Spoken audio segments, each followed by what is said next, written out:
అమ్మా ఎవరు నువ్వా? అమ్మా నేను మీ చిన్న కొడుకుని.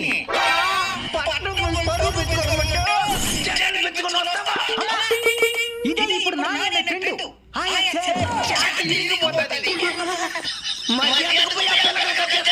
అమ్మా నీకోసం శారీ తెచ్చినా. నా బంగారు కొడుకు. సరేనా ఏంది వీడు ప్రసవపై వస్తానని చెప్పి ఇంతవరకు రాలేదు.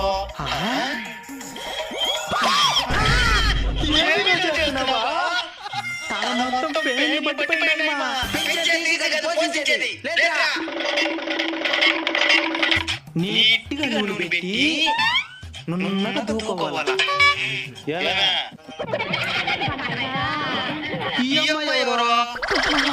కటింగ్ చేసుకుని చిన్న కోడి వేసుకుంటే కోడి మెడకి తిట్టేస్తాడు.